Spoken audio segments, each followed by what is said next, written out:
Hello अभिनंदन। Retina के इस डिजिटल प्लेटफॉर्म पर आपका हार्दिक स्वागत, वंदन और अभिनंदन है। आज से हम इस रेटिना नर्सिंग एकेडमी के यूट्यूब चैनल पर क्लासेस स्टार्ट कर रहे हैं और जो ये क्लासेस रहेंगी वो आपके टोटली बेस्ड हैं आपके जो प्रोफेशनल एग्जामिनेशन बोर्ड यानी व्यापम ग्रुप 5 का जो एग्ज़ाम 17 जून को होने जा रहा है उसी के रिगार्डिंग हमने प्लान किया है कि आपको पर डे एक क्लास हमारे इस यूट्यूब चैनल पर आपको देखने को मिलेगी। आप चाहे तो पुराने वीडियोस आप देख सकते हैं, जो भी हमारे यहाँ से पढ़ाया जाता है same to same sentence with content, even MCQs के ऑप्शंस भी एज इट इज़ प्रीवियस जो 25 और 26 नवंबर 2022 को जो एग्ज़ाम हुआ था उसमें भी as it is same content और सेम पैरामीटर्स देखने को मिले हैं।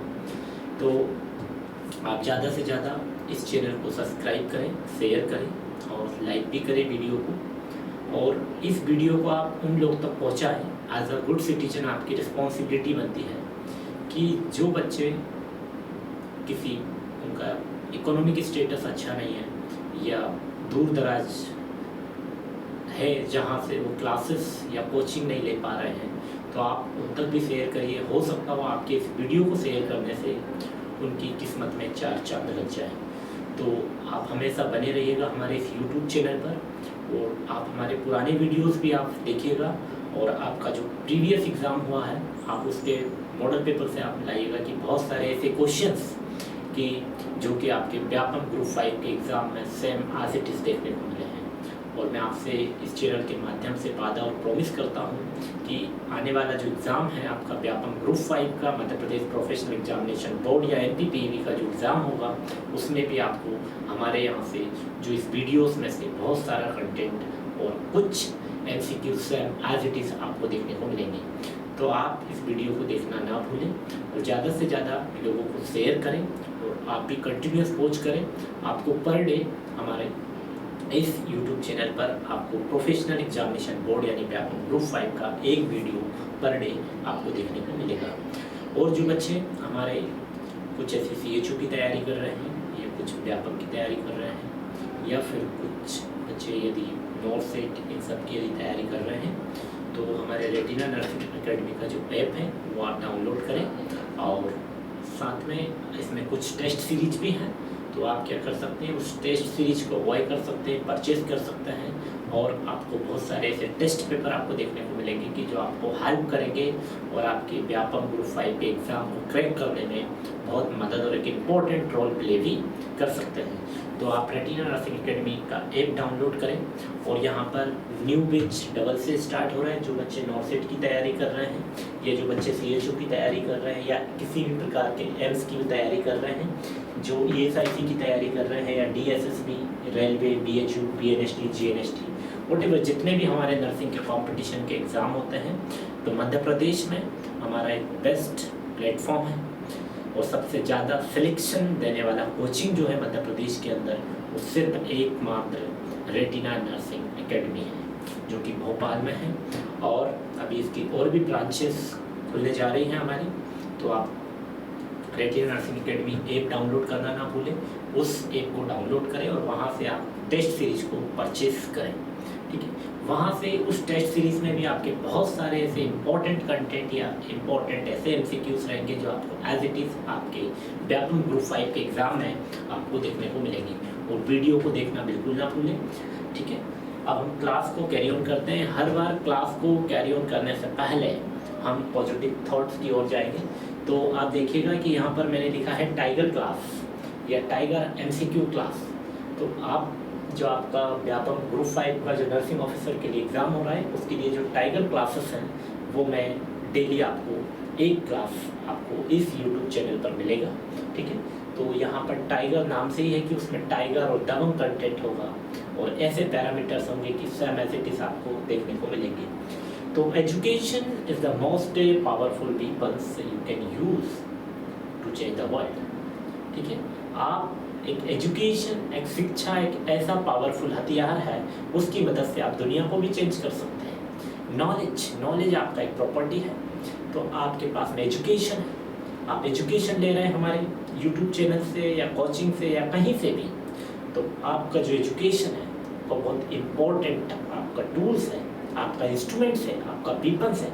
जब आप इसको यूज़ करेंगे तो आप भी अपने आप को चेंज कर सकते हैं और इवन आप पूरे वर्ल्ड को भी चेंज कर सकते हैं। अभी बहुत सारे बच्चे होंगे गवर्नमेंट जॉब कर रहे होंगे, एग्ज़ाम की तैयारी कर रहे होंगे, लेकिन आप एजुकेशन कंटिन्यूस करते रहिएगा।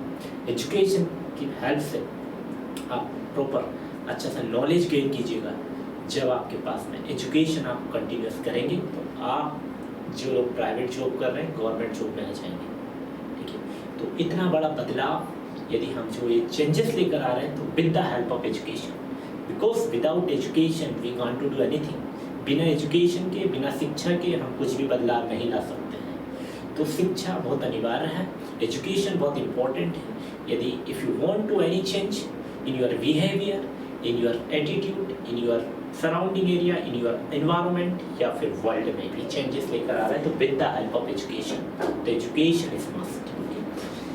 अब आप देखिए फर्स्ट क्वेश्चन, आप देखिएगा यहाँ पे कि विच of the following is the master of the master gland of the endocrine system. यहाँ पर बहुत इंपॉर्टेंट और बहुत यूनिवर्सल एमसीक्यूज की हर एक एग्जाम में पूछा जाने वाला एमसीक्यूज है कि यहाँ से अल्टीमेटली क्वेश्चन बनते हैं। आप लिख कर रख लीजिए, मैं कह रहा हूँ कि ये बहुत यूनिवर्सल एमसीक्यूज है, बहुत इंपॉर्टेंट एमसीक्यू है। 100% इसमें से आपको क्वेश्चन देखने को मिलेगा। आप ध्यान से सुनिएगा कि यहाँ पे जो भी हम पढ़ा रहे हैं यहाँ पे। अब मैं आपको बता दूं कि एंडोक्राइन सिस्टम, पहला क्वेश्चन यहाँ से बनता है कि एंडोक्राइन सिस्टम को हम क्या बोलते हैं। तो मैं आपको बता दूं कि एंडोक्राइन सिस्टम जो होता है बच्चों, वो होता है आपका डक्टलेस सिस्टम, ठीक है। एंडोक्राइन सिस्टम को हम बोलते हैं डक्टलेस सिस्टम, क्योंकि यहाँ पर कोई भी डक्ट नहीं होती है एंडोक्राइन सिस्टम के अंदर, ठीक है। तो एंडोक्राइन सिस्टम को हम बोलते हैं डक्टलेस सिस्टम। और ये जो सिस्टम होता है वो हमारी एंडोक्राइन ग्लैंड से मिलकर के बना होता है, ओके। एंडोक्राइन जो ग्लैंड है उनसे मिलकर के बना होता है। अब जो ये एंडोक्राइन जो ग्लैंड का काम क्या होता है, जितनी भी हमारी एंडोक्राइन ग्लैंड है वो सिर्फ हार्मोन रिलीज करने का काम करती है। अब हमने बोला है कि डक्टलेस सिस्टम है, डक्टलेस सिस्टम है जो हार्मोन है, यहाँ पर कोई भी हार्मोन का जब सिक्रिएशन होगा तो आपको दिखाई नहीं देगा और जो वो डायरेक्ट कहाँ पर चला जाएगा, ब्लड में चला जाएगा। ये है हमारा एंडोक्राइन सिस्टम। अब endocrine system it is known as ductless system. पहला क्वेश्चन आपका बनता है यहाँ पे डक्टलेस सिस्टम को ही हम एंडोक्राइन सिस्टम कहते हैं। एंडोक्राइन सिस्टम या डक्टलेस सिस्टम एंडोक्राइन ग्लैंड से मिलकर के बना होता है, जिसमें एंडोक्राइन ग्लैंड ही होती है टोटली। और जो एंडोक्राइन ग्लैंड होती है वो सिर्फ हार्मोन को रिलीज करने का या सिक्रिएट करने का काम करती है। जो हार्मोन से जो भी सिक्रिएशन निकलता है वो डायरेक्ट कहाँ पे जाकर मिलता है, ब्लड के अंदर में मिलता है। ये कॉन्सेप्ट क्लियर है। अब हमने बोला है यहाँ पे, अब यहाँ पर पूछा है master of the master gland. Pituitary gland नहीं होगा बच्चा, वो सिर्फ मास्टर ग्लैंड है, ठीक है। आप कॉन्सेप्ट को अच्छे से समझिए। अब यहाँ पे पूछा है master of the master gland. अब pituitary gland only is the master gland. अब मास्टर का भी तो कोई मास्टर होता है, like I am your master.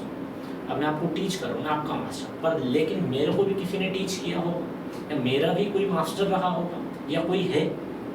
वैसे ही सेम एज इट इज हमारे एंडोक्राइन सिस्टम में पिट्यूटरी ग्लैंड सिर्फ मास्टर ग्लैंड है, लेकिन इसके ऊपर भी मास्टर ऑफ द मास्टर है, वो कौन है ये इसमें पूछा गया है। क्योंकि बाप बाप ही होता है बेटा और बेटा बेटा ही होगा, ठीक है। तो यहाँ पे ये मैं आपको ऑप्शन देता हूँ कि पहला क्या हाइपोथैलेमस होगा, क्या पिट्यूटरी ग्लैंड होगी, या फिर थायराइड या फिर एड्रिनल ग्लैंड। बताइए which one is the correct. Now you have only 4 options A, B, C and D.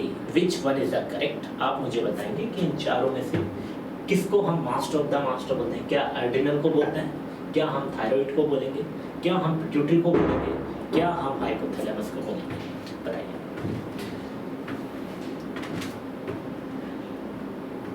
तो मैं आपको बता दूं कि पहली चीज आप बोल रहे हैं कि यहाँ पे इसको हम बोलते हैं बच्चों मास्टर ग्लैंड, ठीक है। ये हो जाएगा हमारा मास्टर ग्लैंड। पिट्यूटरी ग्लैंड को हम मास्टर ग्लैंड बोलते हैं, ठीक है। एड्रिनल ग्लैंड को हम सुप्रारीनल ग्लैंड बोलते हैं, ठीक है, सुप्रारीनल ग्लैंड बोलते हैं, ठीक है। थायराइड को हम थायराइड ग्लैंड ही बोलते हैं, जो कि आपके नेक पर होती है, ठीक है।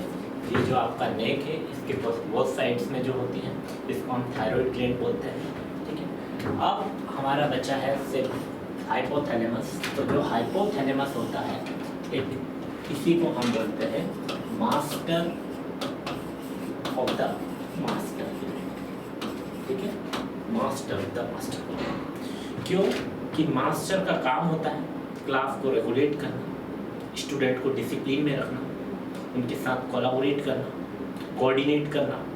वैसे ही हमारे हाइपोथैलेमस का काम है कि वो पिट्यूटरी को लीड करता है, और पिट्यूटरी हमारे जितने भी बॉडी के जितने भी हार्मोन हैं और एंडोक्राइन ग्लैंड्स हैं उनको कंट्रोल करने का काम करती है, उनके साथ में कोऑर्डिनेट करने का काम करती है। समझ में आया? अब मैं आपको बता दूं कि जो हमारा पहली चीज हमने बोला कि आपको जो एंडोक्राइन सिस्टम है, एंडोक्राइन सिस्टम से जितनी भी ग्लैंड निकलेंगी वो कौन सी ग्लैंड होंगी? Endocrine gland. अब ये जो एंडोक्राइन ग्लैंड हमारी बॉडी के अंदर कितनी होती है वो आप देखिए।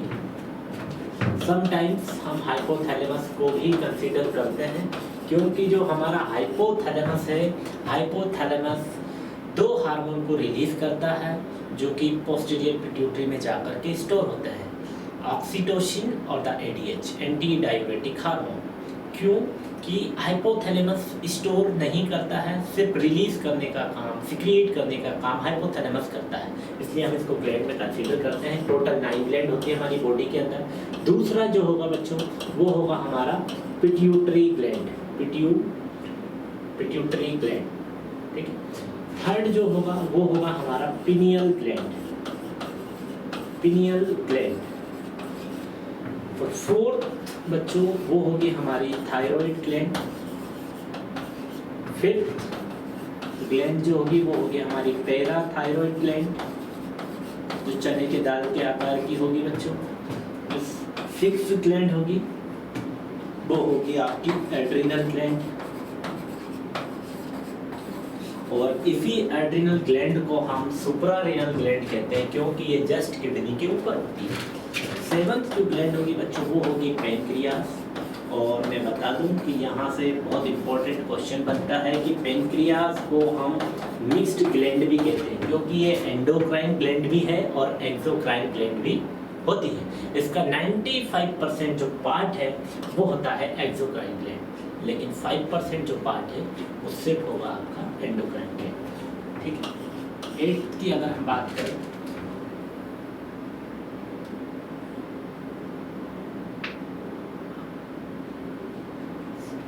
यहाँ पे हम थाइमस लिखना बोलते हैं। एक होगी हमारी थाइमस ग्लैंड जो कि बच्चों में एक्टिव रहती है, और 9th जो होगी बच्चों वो होंगे गोनेट्स। अब ये गोनेट्स दो होंगी, एक मेल और एक फीमेल। तो यहाँ पर ओवरी होगी फीमेल के अंदर, और मेल के अंदर में टेस्टिस होंगे। टेस्टिस से जैसे टेस्टोस्टेरोन हार्मोन निकलेंगे, और ओवरी से हमारे जो हार्मोन निकलेंगे वो होंगे प्रोजेस्टेरोन वगैरह, ठीक है। ये जो होगी हमारी मेल के अंदर। सो ये जो टोटल ग्लैंड्स हैं, ओनली देयर आर 9 ग्लैंड्स। ये सब जो ग्लैंड होगी एंडोक्राइन ग्लैंड होगी, ये आपको याद रखना है। एक बार आप इसको अच्छे से लिखें नोट्स को कि एंडोक्राइन ग्लैंड ही सिक्रिएशन करती है और हार्मोन को रिलीज कराने का काम करती है। यहाँ से बहुत सारे ऐसे क्वेश्चन बनेंगे, वो आपको याद रखना है।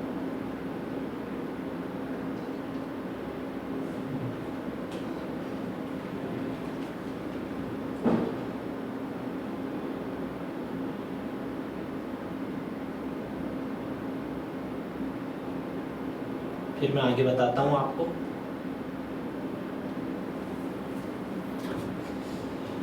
ये टोटल 9 ग्लैंड है, इसलिए मैंने ये टोटल 9 ग्लैंड आपको इसलिए बताई है। कभी कभी एग्जाम में पूछा जाता है कि सब all are the following endocrine gland except, मतलब एक को छोड़कर सभी एंडोक्राइन ग्लैंड। इस टाइप से सब क्वेश्चन आता है।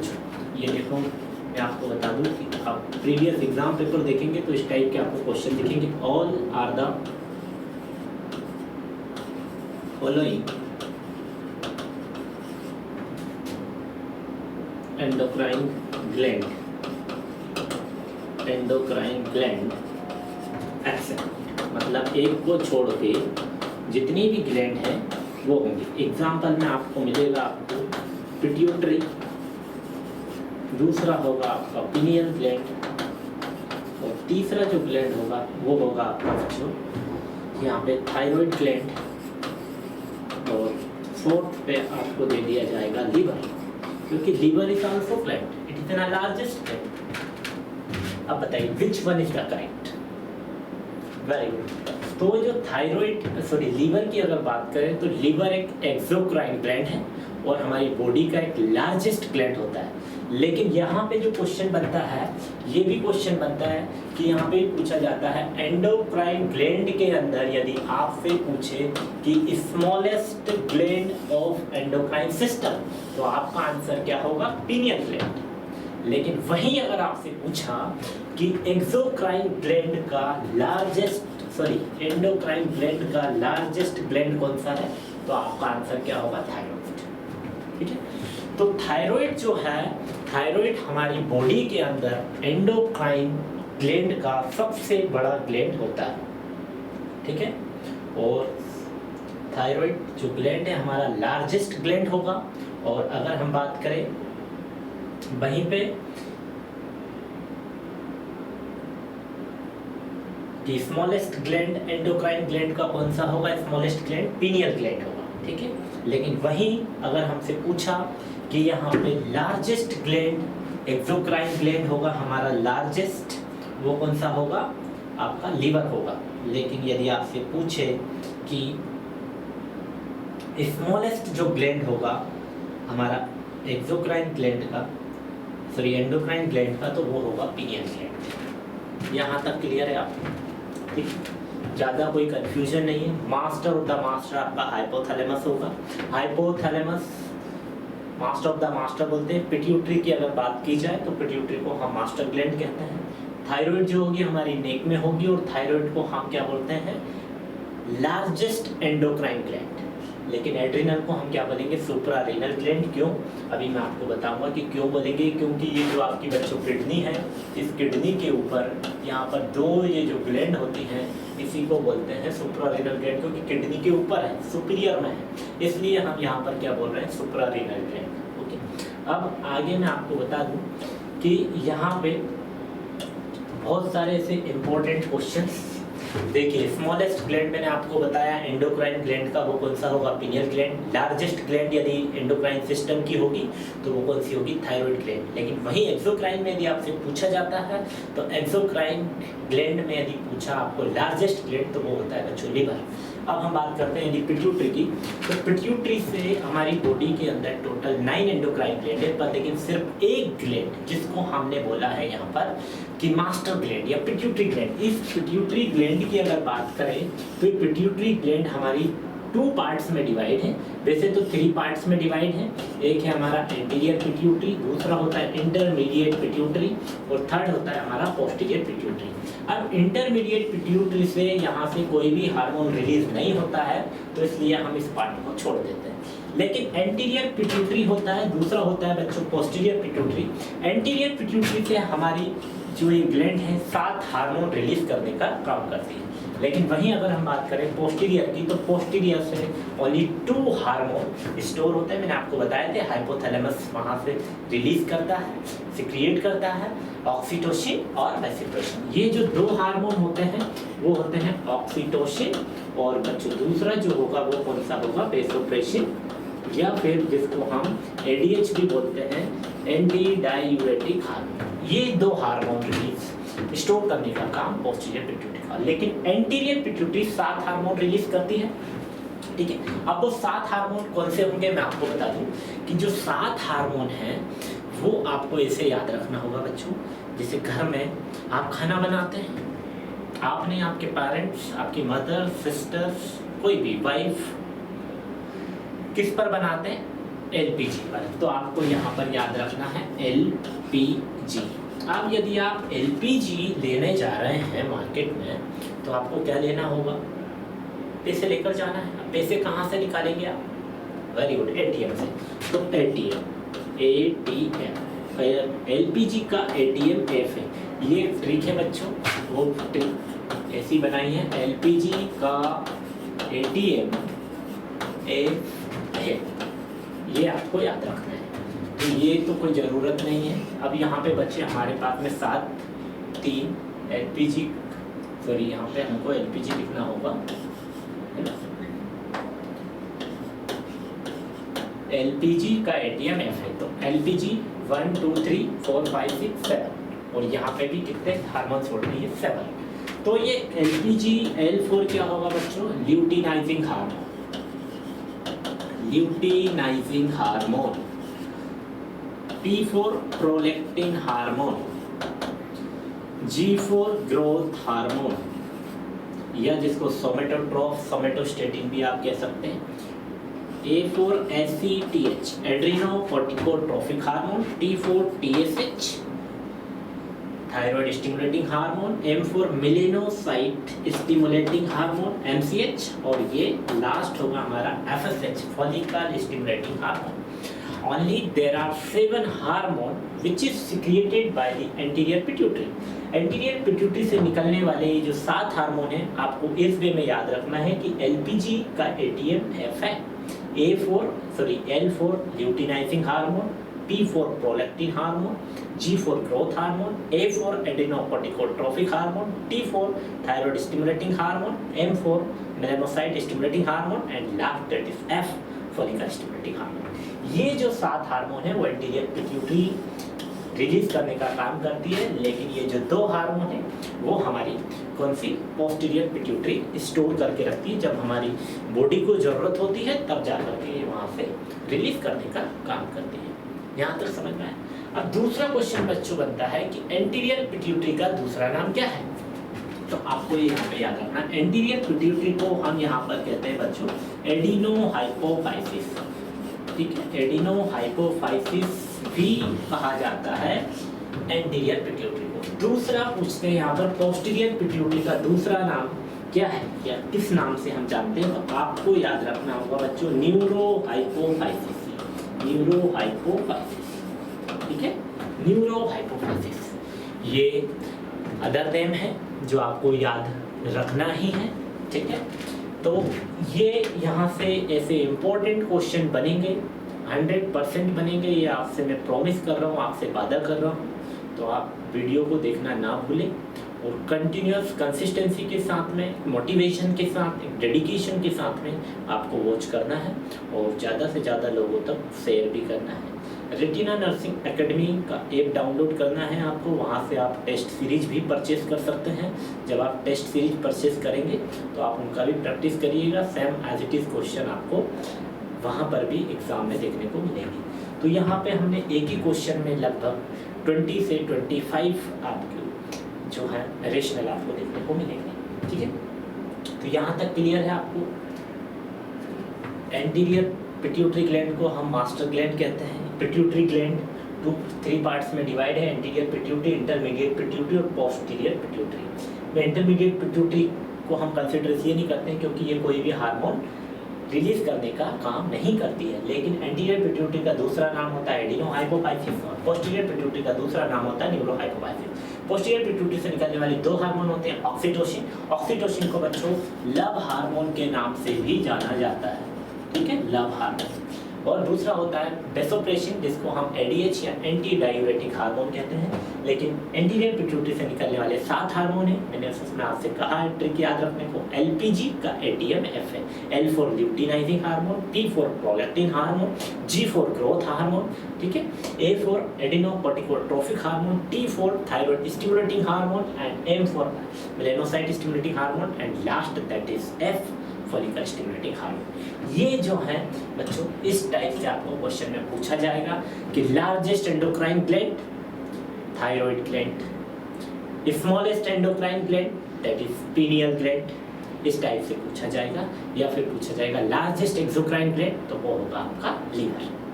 Do you understand everyone? ठीक है, तो बच्चों आपका आंसर यहाँ पर क्या होगा? वेरी गुड, आंसर होगा आपका यहाँ पर हाइपोथैलेमस। तो hypothalamus master of the masters, ठीक है। तो हाइपोथैलेमस को मास्टर ऑफ द मास्टर कहते हैं, लेकिन पिट्यूटरी को हम मास्टर ग्लैंड कहते हैं, ठीक है। Master of the master gland hypothalamus को कहा जाएगा। हाइपोथैलेमस के बहुत सारे ऐसे फंक्शंस है कि जो टेम्परेचर को रेगुलेट करने का काम करता है, हंगर को रेगुलेट करने का काम करता है, सेक्स को रेगुलेट करने का काम करता है। साथ में ऐसी बहुत सारी ऐसे फंक्शंस हैं जो हमारे हाइपोथैलेमस करने का काम करता है। हंगर, साथ में सैटिस्फैक्टी, जब आप खाना खा लेते हैं, सैटिस्फैक्टी का मतलब ही होता है सेटिस्फेक्शन ऑफ द फूड। जब आपका फूड का सेटिस्फेक्शन मिलता है तो वो सब फील या आभास कराने का काम हमारा हाइपोथैलेमस करता है, ठीक है। नेक्स्ट क्वेश्चन को हम कैरी ऑन करते हैं। तो आप देखिए, ADL stands for, ADL stand for. अब ये पूछा है what is the full form of ADL, और यही सेम क्वेश्चंस आपके लगातार पिछले 2 सालों से व्यापम पूछ रहा है और बच्चे गलत करके आते हैं। ADL का मीनिंग यहाँ पर पूछा है what is the full form of ADL। तो आई विल गिव ऑप्शन बच्चों कि क्या इसको हम अधरिंग टू डेली लाइफ बोलेंगे, या फिर बच्चों इसको एड्रेनलिन कहा जाएगा, या फिर इसको एक्टिविटीज ऑफ डेली लिविंग कहा जाएगा, या फिर यहाँ पर इसको एयरवे डिप्रेसिंग लंग्स कहा जाएगा। विच one is the correct? ADL बहुत कॉमन है, बहुत इंपॉर्टेंट है, हर एक एग्जाम में अपनी इम्पोर्टेंस ये क्वेश्चन शो करते हैं। यूनिवर्सल MCQ से पूछा ही जाता है, ठीक है। बताइए ADL, देखिए ADL की अगर हम बात करें तो ADL के अंदर वो चीज़ें आएंगी जैसे कि हम सुबह से उठते हैं, उठने के बाद में ब्रशिंग करते हैं, ब्रश करने के बाद में हम गार्गलिंग करेंगे, हम हमारा खुद का सेल्फ केयर करते हैं, फिर हम हमारा बाथिंग लेते हैं, बाथिंग लेने के बाद में हम जो भी मॉइस्चराइजर लगाएंगे या फिर हम कपड़े पहनेंगे, ब्रशिंग करेंगे, कॉम करेंगे, सब काम करेंगे, उसको हम ADL बोलते हैं। तो बताइए वो किसके अंदर में आएगा? adhering to daily life नहीं होगा, नहीं होगा। Now you have only 2 options, B and C, and which one is the correct? बताइए मुझे। तो बच्चों एड्रेनलिन एक ड्रग है, ठीक है, ये भी नहीं होता है। और ADL का फुल फॉर्म की अगर बात करें तो एक्टिविटीज ऑफ डेली लिविंग, जो आप आपकी दैनिक दिनचर्या के अंदर जो भी आप काम कर रहे हैं उसको ADL कहा जाता है। समझ में आया? जो भी आप आपकी दैनिक गतिविधि के अंदर काम कर रहे हैं, जो आप दिनचर्या है आपका, जैसे सुबह से उठना है, किसी को न्यूज़पेपर पढ़ना है, तो किसी को ब्रशिंग करना है, किसी को फ्रेश होने जाना है, किसी को नहाना है, फिर ऑफिस जाना है, all these things will comes under that is ADL। तो यही ADL पूछा गया है, पिछले एग्जाम में भी पूछा है, आप देखिएगा, और उसके पहले जितने भी एग्जाम हुए उसमें भी ये क्वेश्चन पूछा गया। तो अल्टीमेटली ऐसे MCQs सिर्फ एक नंबर के ऐसे MCQs हैं कि जो कि बहुत इम्पोर्टेंट रोल प्ले करते हैं आपके सिलेक्शन दिलाने के लिए। तो आप कभी नहीं भूलिएगा ADL क्या होता है, आपकी डेली रूटीन में भी लेकर आइए कि मुझे ADL करना है। तो ADL means activities of daily living, आप पर डे क्या एक्टिविटीज कर रहे हैं वो सब चीज़ें किसके अंदर में आती हैं? आपकी एक्टिविटीज ऑफ डेली लिविंग के अंदर। Do you understand everyone? Okay, very good. तो बच्चों आपका जो राइट आंसर है तो सी इज द राइट आंसर, ठीक है। अब आप देखिएगा activities of daily living is the right answer, ठीक है। ये आपका राइट आंसर होगा बच्चों।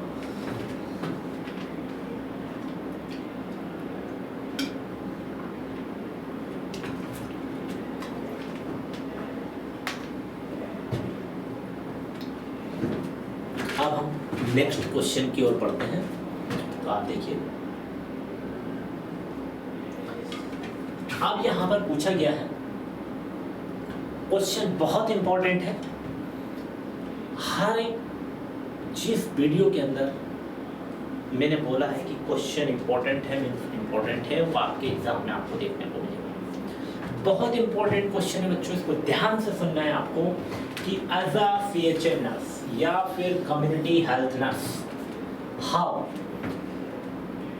Will you prevent the xerophthalmia? Among the preschooler, जो बच्चे प्री स्कूलर हैं, स्कूल नहीं जाते, माइलस्टोन आप सब जानते होंगे। प्री स्कूलर जो बच्चों यहाँ पे 3 to 6 इयर्स के बच्चे होंगे, या फिर हम बात करें बच्चों 3 to 5 इयर्स के बच्चे हैं यहाँ पे, ठीक है, 3 to 5 इयर्स के बच्चे हैं। अब यदि उनके अंदर जीरोथैलेमिया यदि हो जाता है तो आप क्या करेंगे? जीरोथैलेमिया को प्रिवेंट करने के लिए आप क्या करेंगे बताइए? या फिर CH नर्स की क्या रिस्पॉन्सिबिलिटी बनती है यहाँ पर? जो कम्युनिटी हेल्थ नर्स है उनकी क्या रिस्पॉन्सिबिलिटी बनेगी? जो 3 to 5 इयर्स के बच्चे हैं, जो स्कूल नहीं जा रहे हैं, प्री स्कूलर बच्चे हैं, और यदि जीरोथैलेमिया यदि उनको प्रिवेंट करना है दैट कंडीशन में वो क्या करेंगे बताइए? ये भी मैं आपको क्लियर कर दूं, जीरोथैलेमिया जो होता है बच्चों, ये सिर्फ होता है आपका deficiency of which vitamin? Vitamin A. ये विटामिन ए की कमी से होने वाला रोग है, ठीक है। विटामिन ए से जब कमी होगी बॉडी के अंदर तो हमको आई में प्रॉब्लम होता है, ब्लड विजन होता है, ठीक है, आई ड्राई आइज होने लगती है हमारी, ठीक है, यहाँ पर कम दिखने लगता है, और समटाइम्स में तो ब्लाइंडनेस भी हो सकता है। यदि उसको प्रिवेंट करना है तो जीरोथैलेमिया बिकॉज किसकी? विटामिन ए की कमी से होने वाला रोग है। यदि इस रोग को प्रिवेंट करना है तो हमारी कम्युनिटी हेल्थ नर्स की क्या रिस्पॉन्सिबिलिटी होगी, क्या जवाबदारी और क्या जिम्मेदारी होगी, ये आप बताइए। इस टाइप के ऐसे क्वेश्चन आएंगे तो क्या देंगे हम उसको? विटामिन ए देंगे। Very good. तो अब आप मुझे बताइए कि क्वेश्चन यहाँ पे बिल्कुल फैक्ट है कि मैंने बताया आपको कि जीरोथैलेमिया एक विटामिन ए की कमी से होने वाला रोग है, जो कि विटामिन ए देंगे तो ठीक हो जाएगा। पर लेकिन यहाँ पे क्वेश्चन बन रहा है प्री स्कूलर बच्चे को आप विटामिन ए का कितना डोज देंगे? क्या vitamin A supplementation 1 lakh international unit देंगे? क्या हम उसको 2 लाख इंटरनेशनल यूनिट देंगे, या फिर 10,000 इंटरनेशनल यूनिट देंगे, या फिर हम उस बच्चे को 20,000 इंटरनेशनल यूनिट देंगे? विच वन इज द करेक्ट? और इसके टोटल कितने डोज है मैं आगे बताऊंगा। कब फर्स्ट डोज में कितना यूनिट देंगे हम, सेकेंड डोज में कितना यूनिट देंगे, ये सब चीज़ें मैं आपको बताऊंगा। पहले आप मुझे बताइए, ये कम्युनिटी हेल्थ नर्स है, मैंने आपसे कहा कम्युनिटी हेल्थ नर्स की क्या रिस्पॉन्सिबिलिटी है कि वो ऐसा क्या करें कि जीरोथैलेमिया विटामिन ए से होने वाला रोग है उसको कैसे प्रिवेंट करेंगी प्री स्कूलर बच्चों में? क्या वो 1 lakh international unit vitamin A की खुराक देगी, क्या 2 lakh international unit vitamin A की खुराक देगी, या फिर 10,000 या 20,000? अब मैं आपको बता दूं कि पहली चीज विटामिन ए की अगर बात करें तो मैंने आपको बताया कि ये ब्लाइंडनेस को प्रिवेंट करने का काम करता है, ठीक है। रतौंधी जो हो जाती उसको प्रिवेंट करने का काम, उसको रोकने का काम, कंट्रोल करने का काम विटामिन ए से हम प्रिवेंट कर सकते हैं, विटामिन ए से होने वाली रोगों को। अब विटामिन ए की अगर हम बात करें तो इसका जो फर्स्ट डोज होता है बच्चों वो कब दिया जाता है? फर्स्ट जो डोज होगा वो हम 9 मंथ में देंगे। कब देंगे? जब बच्चा 9 मंथ का होगा तब हम देंगे, और तब भी हम कितना देंगे उस 9 मंथ के बच्चे को? जब हम 1 ml देंगे तो 1 ml बराबर होगा बच्चों 1 lakh international unit. Do you understand? पहला क्वेश्चन आपका यहाँ पर बनता है कि फर्स्ट डोज विटामिन ए कौन सी एज में दिया जाता है? तो आपके पास में आंसर है 9 मंथ में दिया जाता है। दूसरा क्वेश्चन आपका यहाँ पर बनता है कि फर्स्ट डोज विटामिन ए की कितनी ml दी जाती है? तो 1 ml दी जाती है। कभी कभी पूछता है यूनिट में, तो कितना यूनिट दिया जाता है? तो आपको याद रखना है 1 लाख इंटरनेशनल यूनिट दिया जाता है। तो 1 ml बराबर 1 लाख इंटरनेशनल यूनिट। अब उसके बाद में टोटल नंबर ऑफ डोज हम कितने देंगे? तो मैं बता दूं टोटल जो नंबर ऑफ डोज देंगे तो वो हम देते हैं बच्चों 9 डोज। 9 डोज हम टोटल विटामिन ए के देते हैं, ठीक है। पहला जो डोज है हम 9 मंथ में दे चुके हैं।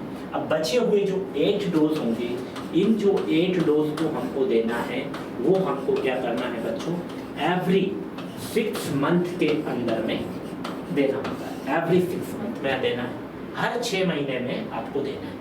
अब क्वेश्चन यहाँ पर ये बनता है कि हर 6 महीने में कितना यूनिट देना है, कितना ml। तो आपको याद रखना है, मैंने बताया 1 ml बराबर 1 लाख, तो यहाँ पर 2 ml बराबर 2 लाख इंटरनेशनल यूनिट हम देंगे हर 6 महीने। लेकिन पहला डोज 9 मंथ में दिया जाता है, 1 लाख इंटरनेशनल यूनिट दिया जाता है। बचे हुए जो अब 8 डोज है हमारे पास में, वो हर प्रत्येक 6 माह में दिया जाएंगे, हर 6 महीने में देंगे, तो वो देंगे हम 2 लाख इंटरनेशनल यूनिट। तो टोटल नंबर ऑफ डोज की बात करें तो जो टोटल जो डोज है बच्चों वो हमारे कितने होंगे, 9। ठीक है, टोटल डोज होंगे 9, और लेकिन जो टोटल डोज जब 9 होंगे तो टोटल हम विटामिन ए का कितना डोज देंगे, उसमें 17 लाख इंटरनेशनल यूनिट। ठीक है, तो यहाँ पर हमने ये 8 के हमने दिए 6 डोज देंगे हम। यहाँ पर हम बात कर रहे हैं एवरी 6 मंथ में देंगे हम 8 डोज। जब 8 डोज देंगे तो यहाँ पर 16,000 हो जाएगा, बचा हुआ एक तो 17 लाख इंटरनेशनल यूनिट हम एक बच्चे को देते हैं। तो अब आपको यहाँ पे याद रखना है, यहाँ पर क्या बोला है कि प्री स्कूलर बच्चा है। अब हमने तो यहाँ पे बोला था 9 मंथ का बच्चा उसको 1 लाख देना है, उसके बाद में प्री स्कूलर बच्चा हुआ, तो यहाँ पर जो एवरी 6 मंथ में हुआ तो हमने बोला इसकी एज भी मैंने आपको बताया कि 3 से 5 साल की होगी। तो आपका राइट आंसर कौन सा होगा बच्चों, वो होगा आपका बी। तो B is the right answer. ठीक है, अब आपको कभी नहीं भूलना है, यहाँ पर क्वेश्चन चेंज हो सकता है, यहाँ पर कभी कभी इन्फेंट दे देंगे या कभी कभी एट बर्थ भी दे सकते हैं। ठीक है, सॉरी इन्फेंट दे सकते हैं या फर्स्ट डोज दे सकते हैं, और कभी कभी यहाँ पर डोज की क्वांटिटी भी स्पेसिफाई कर सकते हैं। ठीक है, तो आपको याद रखना है, तो इस टाइप के ऐसे क्वेश्चन पूछे जाएंगे। ठीक है, तो आपका राइट आंसर क्या होगा बच्चों, यहाँ पर vitamin A supplementation that is 2 lakh international unit. ठीक है, ये आपको याद रखना है। और अब हम नेक्स्ट क्वेश्चन की ओर बढ़ते हैं। तो नेक्स्ट क्वेश्चन आप देखिए कि यहाँ पर पूछा गया है which of the following is used to assess the level of consciousness.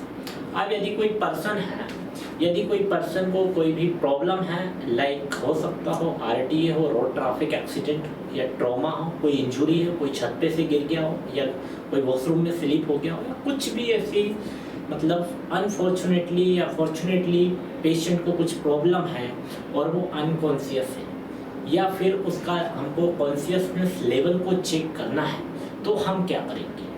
ठीक है, तो ये आपके पास में बच्चों ऑप्शन है। क्या हम उसका अबगार स्कोर चेक करेंगे, क्या हम उसका ब्रेडन स्केल यूज करेंगे, क्या हम उसके लिए ग्लासको कोमा स्केल यूज करेंगे, या फिर हम स्लेनेल चार्ट यूज करेंगे। बताइए, आपके पास में 4 ऑप्शंस है and which one is the correct options, बताइएगा आप मुझे। कोई यहाँ पर पर्सन है, पर्सन को यदि कुछ भी प्रॉब्लम है, लाइक अगर हम बात करें उस पर्सन को कोई भी एक्सीडेंट है, ट्रॉमा है, या कुछ भी ऐसी मिसहैपनिंग हुई है, या हम उसका लेवल चेक करना चाहते हैं पेशेंट का या पर्सन का, तो हम कैसे करेंगे कि वो कॉन्शियस है या अनकॉन्शियस है। पहली चीज़ मैं आपको बता दूं कि जो स्नेलन चार्ट होता है बच्चों, ये सिर्फ आई के टेस्ट करने के लिए यूज़ किया जाता है। ठीक है, इसमें एक चार्ट होता है, वो आपके 6 फीट अवे फ्रॉम यू, मतलब आपकी दूरी से 6 फीट की दूरी पर रखा जाता है इस चार्ट को।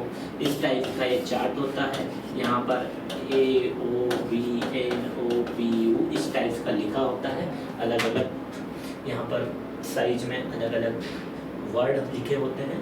तो जो स्नेलन चार्ट होता है तो वो तो आई के टेस्ट के या आई इक्विटी टेस्ट के नाम से भी जाना जाता है, तो ये तो आपका नहीं होगा डी। अब आपके पास में 3 ऑप्शन है। कुछ बच्चे कह रहे हैं कि अबगार स्कोर होता है, तो बच्चों में बता दूं कि जो अबगार स्कोर होता है वो न्यूबॉर्न को असेस करने के लिए यूज़ किया जाता है। ठीक है। न्यूबॉर्न को असेस करने के लिए यूज़ किया जाता है। विदिन 5 मिनट्स में हम आपका स्कोर चेक करते हैं, उसका रेस्पिरेटरी रेट, पल्स रेट, उसका कलर्स, ये सब चीज़ें हम यूज़ करते हैं, ठीक है। अब आपके पास में बच्चों ये भी नहीं है आंसर तो now you have only 2 options B and C, या ग्लासको कोमा स्केल होगा या ब्रेडन स्केल होगा। देखो ब्रेडन स्केल जो टेस्ट है तो बच्चों वो होता है वेट सोर्स को यूज़ करने के लिए, या फिर डिक्यूबिटस अल्सर भी हम कहते हैं वेट सोर्स को, डिक्यूबिटस अल्सर, या फिर हम इसको प्रेशर सोर्स भी कहते हैं, प्रेशर सोर्स, ठीक है। ये जो ब्रेडन स्केल है तो ब्रेडन स्केल हम यूज़ करते हैं जो बहुत सारे बेडरिडन पेशेंट होते हैं, कुछ उनकी क्रॉनिक कोई डिसीज़ है जिसके कारण वो बेड पर ही लंबे समय से रहते हैं, तो उनके जो प्रेशर पॉइंट्स होते हैं वहाँ पर घाव आ जाते हैं, जो बिस्तर से होने वाले घाव होते हैं उनको हम बेड सोर्स बोलते हैं, उनको हम डिक्यूबिटस अल्सर भी कह सकते हैं या प्रेशर सोर्स भी कहते हैं। यदि उसको आपको असेस करना है तो हम ब्रेडन स्केल का यूज़ करते हैं, लेकिन ग्लासको कोमा की अगर बात करें तो वो आपके लेवल ऑफ कॉन्शियसनेस के लिए यूज़ किया जाता है। तो आप कभी नहीं भूलना है, तो जो ग्लासको कोमा स्केल जो हम यूज़ करते हैं बच्चे, वो हम न्यूरोलॉजिकल असेसमेंट के लिए करते हैं, कॉन्शियसनेस के लेवल को चेक करने के लिए करते हैं। तो इसमें 3 चीज़ें होती हैं। पहला होता है आई रिस्पॉन्स, दूसरा होगा बच्चों आपका वर्बल रिस्पॉन्स, और तीसरा जो होता है बच्चों वो होता है आपका मोटोर रिस्पॉन्स, ठीक है। अब इसका स्कोर पूछा जाता है तो मैं बता दूं कि इसका जो मिनिमम स्कोर है बच्चों, मिनिमम तो होगा इसका 3, और इसका जो मैक्सिमम होता है वो मैक्सिमम होगा यहाँ पर इसका 50, ठीक है। आई का रिस्पॉन्स 4 होगा, इसके 5 होंगे, इसके 6, और टोटल मिला के 15। तो यहाँ पर मिनिमम की अगर बात की जाती है तो मिनिमम यहाँ पर बच्चों होगा आपका 3, और मैक्सिमम जो इसका स्कोर होता है वो होता है 50। तो on the basis of this score तो यू कैन आइडेंटिफाई कि पर्सन यहाँ पर कोमा में है, कॉन्शियस है, सेमी कॉन्शियस है, क्या प्रॉब्लम। तो ये सब चीज़ें आप with the help of Glasgow coma scale की मदद से आप यहाँ पर जान सकते हैं, ठीक है। अब यहाँ पर स्नेलन चार्ट की अगर बात करें तो मैंने आपको बताया कि आई एक्यूटी टेस्ट के लिए भी यहाँ पर यूज़ किया जाता है, ठीक है। और ये आपका जो चार्ट होता है वो आपकी 6 फीट डिस्टेंस पर रखा जाता है, फिर आपको एक तरफ बिठाया जाता है, फिर आपको पढ़ने के लिए भी बोला जाता है, ठीक है। ये आपको याद रखना है। और अगर बात करें हम ग्लासको कोमा स्केल, मैंने आपको ऑलरेडी बताया न्यूरोलॉजिकल असेसमेंट या फिर अनकॉन्शियस लेवल को चेक करना है या कॉन्शियस लेवल चेक करना है, उसके लिए यूज़ किया जाता है। मिनिमम स्कोर मैंने आपको यहाँ पर बताया है कि 3 होगा, और मैक्सिमम स्कोर कितना होगा आपका 15 होगा। लेकिन आई की बात करें तो आई रिस्पॉन्स में जो स्कोर होता है वो 4 होगा, लेकिन वर्बल के अंदर 5 होगा, और जो मोटर रिस्पॉन्स होंगे उसके अंदर टोटल 6 स्कोर होगा। सब मिलाकर के टोटल मैक्सिमम जो स्कोर होता है वो होता है 15। लेकिन वहीं अगर हम बात करें ब्रेडन स्केल की, तो ब्रेडन स्केल हम कॉमनली यूज़ करते हैं प्रेशर सोर्स या फिर वेट सोर्स या डिक्यूबिटस अल्सर के नाम से जानते हैं। ये जो प्रेशर सोर्स होता है, वेट सोर्स या डिक्यूबिटस अल्सर होता है, लंबे समय से कोई क्रॉनिक इलनेस है, बेडरिडन पेशेंट्स हैं, कोई क्रॉनिक इलनेस की वजह से वो बेड पर ही है कंटिन्यूस, इसकी वजह से उनके जो भी प्रेशर पॉइंट्स होते हैं लाइक शोल्डर्स है, नी है, और हमारे जो हील्स हैं, इन सब में वहाँ पर उनके चांसेस होते हैं कि बिस्तर से घाव हो जाते हैं। और यदि वो आपको असेस करना है, पता लगाना है, तो इसके लिए आपको ब्रेडन स्केल यूज़ किया जाता है। अपगार स्केल हम हमेशा न्यूबॉर्न में यूज़ करते हैं और विदिन 5 मिनट्स के हम तक करते हैं। लेकिन एक और स्केल होता है बच्चों को आपको याद रखना है, पेन स्केल, ठीक है। पेन स्केल नाम से ही क्लियर है कि ये सिर्फ पेन को असेस करने के लिए यूज़ किया जाता है कि पेशेंट को माइल्ड पेन है, मॉडरेट पेन है या फिर सीवियर पेन है। ये पेन को यूज़ करने के लिए पेन स्केल हम यूज़ करते हैं। ऐसे बहुत सारे स्केल हैं, ठीक है, तो आपको याद रखना है। डेफिनेटली इसमें से आपको एक क्वेश्चन देखने को मिलेगा, चाहे कुछ भी पूछ सकता है, ठीक है, तो आपको ये याद रखना है, ठीक है। और मिलते हैं हम नेक्स्ट क्लास में, तब तक के लिए नमस्कार, जय हिंद, जय भारत।